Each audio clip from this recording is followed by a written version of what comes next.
नाथ मनुष्य पे छाता है तो पहले विवेक मर जाता है। ये बात है, सिंध है ना ये। के साथ भेदभाव नहीं चलेगा, नहीं चलेगा, नहीं चलेगा। एक ही कैंपस और दो नजरिए, कोई कह रहा है न्याय तो कोई अन्याय बता रहा है। यूजीसी के नए इक्विटी रेगुलेशंस ने यूनिवर्सिटी की चाय की टपरी तक गरमा दी। मामला क्या है, चलिए आसान भाषा में समझते हैं। पहले ये समझिए, यूजीसी इक्विटी रेगुलेशंस 2026 क्या है। यूनिवर्सिटी ग्रांट कमीशन यानी यूजीसी ने 15 जनवरी 2026 से एक नया नियम लागू किया है। इसका नाम है equity in higher education institution regulations 2026।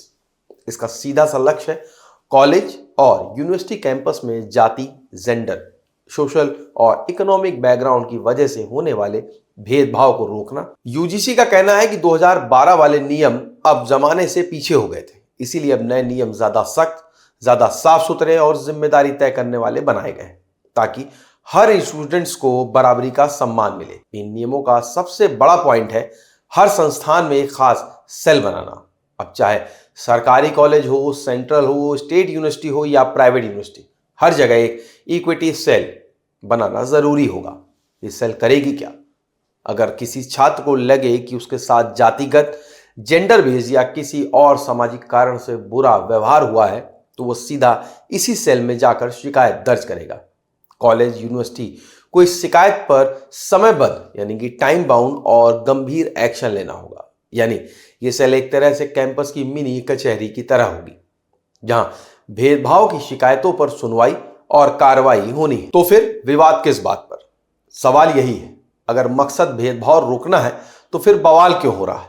और इस पूरे विवाद की दो बड़ी वजह मानी जा रही है। ओबीसी वर्ग को जातिगत भेदभाव की कैटेगरी में शामिल करना, नई इक्विटी रेगुलेशंस में ओबीसी यानी अन्य पिछड़ा वर्ग को भी कास्ट बेस्ड डिस्क्रिमिनेशन यानी जातिगत भेदभाव की श्रेणी में रखा गया है। यहीं से विरोध शुरू होता है। विरोध करने वालों का तर्क है कि ओबीसी को पहले से ही आरक्षण यानी रिजर्वेशन, स्कॉलरशिप और दूसरी कई सुविधाएं मिल रही हैं। अब अगर उन्हें कानूनी रूप से डिस्क्रिमिनेशन के शिकार वर्ग की कैटेगरी में भी रखा जाएगा तो ये बाकी छात्रों यानी खासकर जनरल कैटेगरी के साथ अन्याय होगा। कुछ लोगों को लगता है कि इससे ओबीसी स्टूडेंट्स को शिकायत दर्ज कराने का ज्यादा हथियार मिल जाएगा और उसका गलत इस्तेमाल भी हो सकता है। समर्थन करने वालों का तर्क है कि उनका कहना है कि भेदभाव केवल आरक्षण से खत्म नहीं होता।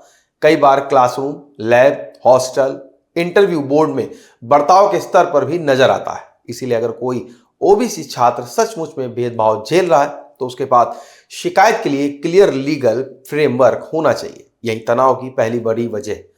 क्या ओबीसी को भी कानूनी तौर पर डिस्क्रिमिनेशन प्रोटेक्टेड कैटेगरी में रखना सही है या नहीं? विवाद की दूसरी बड़ी लाइन यह है कि पहले से ही भारतीय यूनिवर्सिटीज में कई ग्लोबल रैंकिंग्स में बहुत ऊपर नहीं।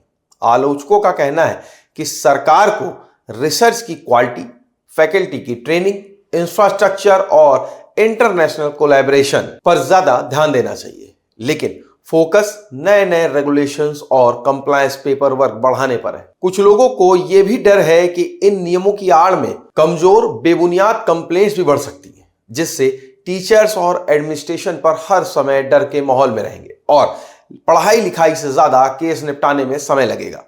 आम स्टूडेंट, पेरेंट्स और टीचर के लिए इसका मतलब क्या है? अब बात करते हैं ग्राउंड लेवल इंपैक्ट की। स्टूडेंट्स के लिए पॉजिटिव साइड, अगर किसी छात्र को जाति, जेंडर, रीजन, लैंग्वेज या बैकग्राउंड की वजह से भेदभाव होता है तो अब उसके पास एक ऑफिशियली प्लेटफॉर्म होगा जहां वो शिकायत दर्ज करा सकता है। कॉलेज मैनेजमेंट पर कानूनी और रेगुलरी प्रेशर रहेगा कि ऐसी शिकायतों को हल्के में न लिया जाए। कैंपस में ग्रुपिज्म और पॉलिटिकल ध्रुवीकरण बढ़ने का भी डर है। हर छोटी बात पर डिस्क्रिमिनेशन का आरोप लग सकता है। कई स्टूडेंट्स के बीच जाति और कैटेगरी आधारित खींचतान और खुलकर सामने आ सकती है। बहुत से पेरेंट्स इसे अपने बच्चों के लिए सुरक्षा कवच की तरह देख रहे हैं, खासकर अगर बच्चा किसी पिछड़े या कमजोर बैकग्राउंड से आता है। दूसरी तरफ कुछ पेरेंट्स, खासकर श्रवण और जनरल कैटेगरी वाले, इस बात से चिंतित हैं कि कहीं उनका बच्चा फॉल्स केस या गलत आरोपों की चपेट में ना आ जाए। कॉलेज और यूनिवर्सिटीज मैनेजमेंट के लिए उनको इक्विटी सेल बनाना, उसकी मीटिंग्स, रिकॉर्ड्स, कंप्लेंट हैंडलिंग और रिपोर्टिंग जैसे कई नए काम करने होंगे। और अगर यूजीसी को लगे कि कोई संस्थान इन नियमों को ठीक से लागू नहीं कर रहा है तो उसके खिलाफ एक्शन भी लिया जा सकता है। क्या इन नियमों का गलत इस्तेमाल हो सकता है? किसी भी सख्त नियम के साथ हमेशा से यह डर रहता है कि उसका मकसद सही हो लेकिन इस्तेमाल गलत तरीके से हो जाए।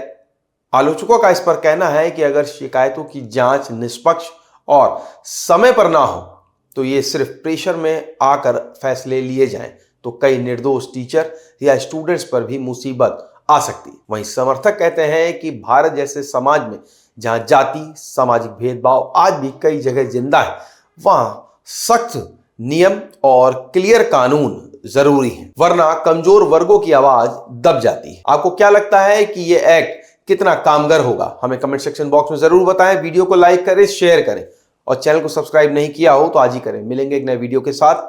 नमस्कार।